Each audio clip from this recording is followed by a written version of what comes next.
Karanja location 175 समृद्धी महामार्गवर अपघात, 2 जखमी, अंदाजे 20 लाखाचे नुकसान, बर्निंग ट्रक।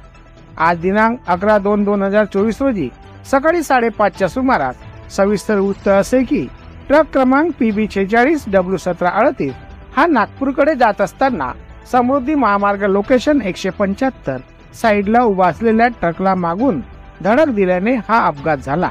सदर ट्रक मध्ये हायड्रोजन मोनॉक्साइड केमिकल होते। ट्रकची जबरदस्त धडक झाल्याने स्पार्क होऊन ट्रकला आग लागली व या आगीमध्ये ट्रक पूर्णपणे जळून खाक झाला।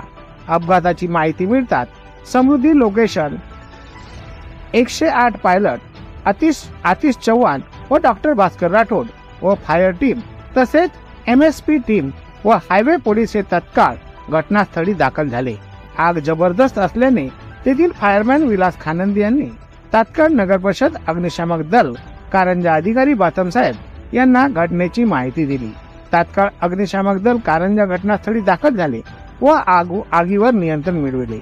चालक बाळू काठोळे, फायरमॅन नरेंद्र भोयर, राहुल गुलाने यांनी अथक परिश्रमानंतर आगीवर नियंत्रण मिळविले।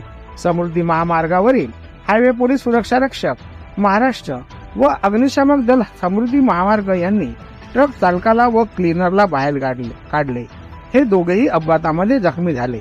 जखमीचे नाव चालक बशीर सिंग वय 35, सरंजीत बशीर वय 25 राहणार पंजाब यांच्या पुढील उपचारासाठी उपजिल्हा रुग्णालय कारंजा येथे त्यांना दाखल केले। तेथील वैद्यकीय अधिकाऱ्यांनी प्रथम उपचार करून पुढील उपचारासाठी अकोला येथे रेफर केले।